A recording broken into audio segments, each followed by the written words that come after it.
Greetings and welcome back to Brown Girl. ഇന്ന് നമ്മൾ ഉണ്ടാക്കാൻ പോകുന്നത് തൊഗരക്കായ് സാമ്പാർ. ഇത് സംക്രാന്തി പ്രമാണിച്ച് നമ്മൾ ഉണ്ടാക്കുന്നതാണ് തൊഗരക്കായ് സാമ്പാർ. അപ്പോൾ അത് ഞാൻ നിങ്ങൾക്കൊന്ന് പരിചയപ്പെടുത്തി തരാം. ഇത് നമ്മളുടെ സംക്രാന്തിയുടെ സെക്കൻഡ് പാർട്ടാണെന്ന് വിചാരിച്ചോളൂ. ഫസ്റ്റ് പാർട്ടിൽ ഞാൻ ബീൻസും തൊഗരക്കായൊക്കെ വാങ്ങിക്കുന്നതും അത് പൊളിക്കുന്നതും പഴുത്ത ബീൻസും ഉണ്ട്. ഹണ്ണുരുളിക്കായ് പഴുത്ത ബീൻസിന്റെ കുരു കൊണ്ടിട്ട് നമ്മൾ തന്നെ പല്യ എന്ന് പറയും, അതുണ്ടാക്കുന്നത് ഞാൻ കാണിച്ചു തന്നിരുന്നു. അപ്പൊ ഇന്ന് രണ്ടാമത്തേതെന്ന് പറയുന്നത് തൊഗരക്കായ് സാമ്പാറാണ് ഞാൻ പരിചയപ്പെടുത്താൻ പോകുന്നത്. തൊഗരക്കായ് സാമ്പാറിന് വേണ്ടി നമ്മൾ ഇവിടെ എടുത്തിരിക്കുന്നത് ഒരു 1/4 kg തുവരക്കാളുമാണ്. തുവരപ്പരിപ്പ് അറിയാലോ, സാമ്പാറിന് ഉണ്ടാക്കുന്ന തുവരപ്പരിപ്പിന്റെ കായാണിത്. അതിന് ഒരു ചെറിയ വഴുതനങ്ങ എടുത്തിട്ടുണ്ട്, ഒരു ചെറിയ ഉരുളക്കിഴങ്ങ് എടുത്തിട്ടുണ്ട്, ഒരു 2 തക്കാളി. കാരണം ഈ സാമ്പാറിന് നമ്മൾ വാളൻ പുളിയൊന്നും ഉപയോഗിക്കില്ല, തക്കാളിയാണ്. അപ്പൊ തക്കാളിയുടെ പുളി വേണം. അതിന് 2 എണ്ണം എടുത്തിട്ടുണ്ട്. പിന്നെ മല്ലിപ്പൊടി ഒരു 2 ടേബിൾ സ്പൂൺ. മല്ലിപ്പൊടി കുറച്ച് മുന്നിൽ നിൽക്കണം. മുളക് പൊടി 1 ടീസ്പൂൺ. ഉപ്പ്, കടുക്, മഞ്ഞൾപ്പൊടി, പിന്നെ ഒരു 3 ഗ്രാമ്പു, ഒരു പട്ട, പിന്നെ അതുപോലെ താളിക്കാനുള്ള എണ്ണയുണ്ട്. പിന്നെ അരപ്പ് മസാലയ്ക്കുള്ളതാണ് ഒരു സവാള, കുറച്ച് ഇഞ്ചിയും വെളുത്തുള്ളിയും കൂടി എടുത്തത്, പിന്നെ ഒരു 1/4 മുറി തേങ്ങാപ്പീര, എന്നുവെച്ചാൽ 1 മുറിയുടെ പകുതി തേങ്ങാപ്പീര, ഒരു പച്ചമുളക്. ഇത് നമ്മളുടെ വറുത്ത പപ്പുവാണ്, കടലപ്പരിപ്പ് റോസ്റ്റഡ് ദാളാണത്. ഇതിനു പകരം നിങ്ങൾക്ക് ഇതില്ലെങ്കിൽ ഉഴുന്നെടുക്കാം. അതല്ല, ഇത് ആവശ്യമില്ലെങ്കിൽ തേങ്ങ തന്നെ കുറച്ച് കൂടുതൽ എടുത്താലും മതി. പിന്നെ നമ്മൾക്ക് ആദ്യം ചെയ്യേണ്ടത് ഇതൊന്ന് അരച്ചെടുക്കണം. ഇത്ര ഐറ്റമും ഈ മല്ലിപ്പൊടിയും മുളക് പൊടിയും കൂടി നമ്മൾക്ക് ഇതൊന്ന് അരച്ചെടുത്തിട്ട് വരാം. ഇതെല്ലാം നമ്മൾ അരക്കാൻ പോവുകയാണ്.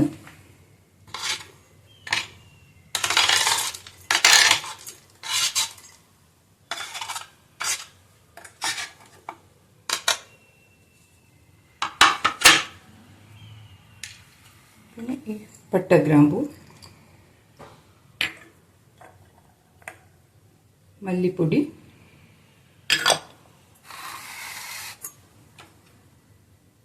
മുളക് പൊടി,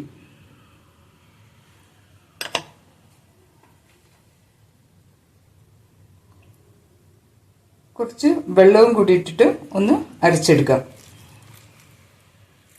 ഇത് അരയ്ക്കുമ്പോൾ നിങ്ങൾക്ക് വേണമെങ്കിൽ കുറച്ച് മല്ലിയില കൂടി ഇടാം കേട്ടോ. അത് ചുറ്റിലേക്ക് എണ്ണ ഒഴിക്കുക. കടുക് ഒന്ന് ആദ്യം പൊടിച്ചെടുക്കാം നമ്മൾക്ക്. അതിനുശേഷം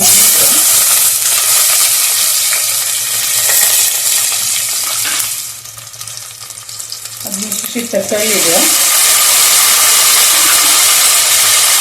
തക്കാളിയുടെ കൂടെ തന്നെ അതിലേക്ക് മഞ്ഞൾ ഒഴിച്ചിട്ട് കുറച്ച് ഇത് നല്ലപോലെ ഒന്ന് വഴറ്റി ഈ തക്കാളി ഒന്ന് ഉടയുന്നത് വരെ ഒന്ന് വഴറ്റുക.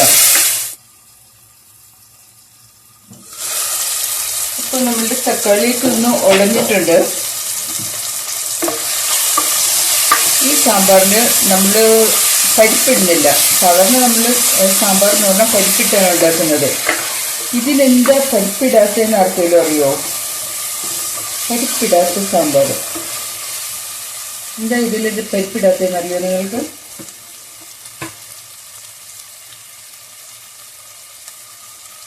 നമ്മൾക്ക് ഇതങ്ങോട്ട് ഇടാം. ഇത് തുവരക്കാളും.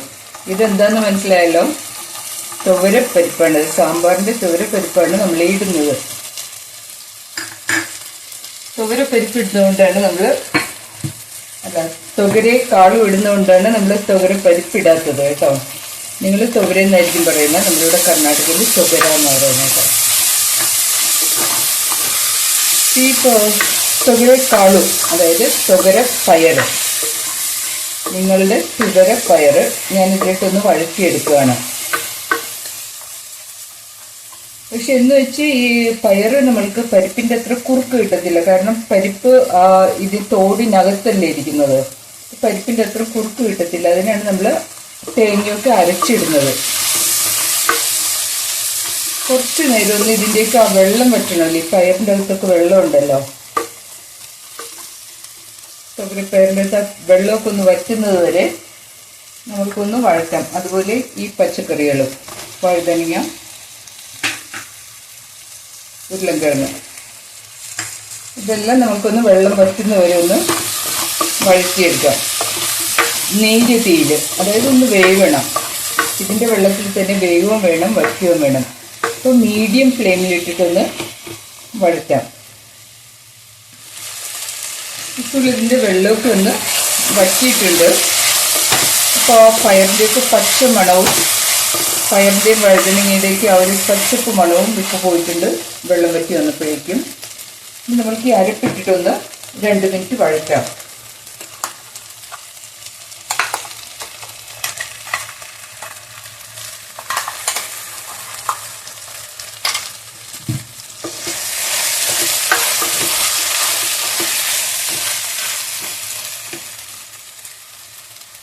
ഇച്ചിരി വെള്ളമിട്ട് കഴുകി വെക്കാം. നമുക്ക്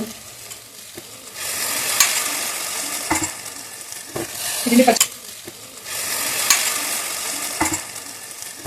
മണം മാറുന്ന വരെ ഒന്ന് കുറച്ച് നേരം വഴറ്റിയിട്ട് നല്ലപോലെ ഒന്ന് വെള്ളം ഇട്ടിട്ട് വേവിക്കാം. ഒരു വിസിൽ കൊടുക്കാം. വെള്ളം കുറച്ചധികം വേണം. വെള്ളം ഇട്ടില്ലെങ്കിൽ കുറുമ പോലെ ആയിപ്പോകും. സാഗു കുറുമ പോലെയൊക്കെ ആവും. അപ്പോൾ സാമ്പാർ ആവണമെങ്കിൽ കുറച്ചധികം വെള്ളം ഇടണം. അപ്പോൾ ഇപ്പം നല്ലപോലെ അതൊന്ന് വഴന്നിട്ടുണ്ട്. ഇനി നമ്മൾക്ക് കുറച്ചധികം വെള്ളം ഇട്ടിട്ടൊന്ന് വേവിക്കാൻ വെക്കാം.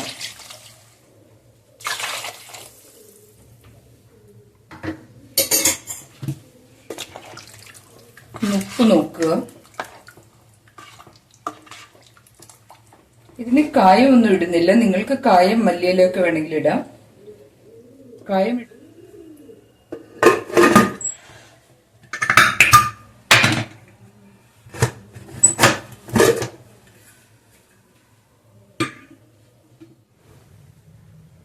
അപ്പോൾ നമ്മുടെ തുവരക്കാളു സാമ്പാർ എല്ലാവർക്കും ഇഷ്ടപ്പെട്ടു എന്ന് വിചാരിക്കുന്നു. തുവരപ്പയർ സാമ്പാർ ഇത് ഇഷ്ടപ്പെട്ടാൽ നിങ്ങൾ മറ്റുള്ളവരിലേക്കൊക്കെ എത്തിച്ചു കൊടുക്കുക. ഇത് നിങ്ങൾക്ക് സാമ്പാറിൻ്റെ കൂടെ, ചപ്പാത്തിയുടെ കൂടെയും ചോറിൻ്റെ കൂടെയും ഇഡ്ഡലിയുടെ കൂടെയും ഒക്കെ കഴിക്കാൻ കിട്ടും. നിങ്ങൾക്ക് ഇഷ്ടപ്പെട്ടുവെങ്കിൽ നിങ്ങളുടെ ഫ്രണ്ട്സ് ആൻഡ് റിലേറ്റീവ്സിലേക്കൊക്കെ ഇതൊന്ന് എത്തിച്ചു കൊടുക്കുക. Please like, subscribe and support.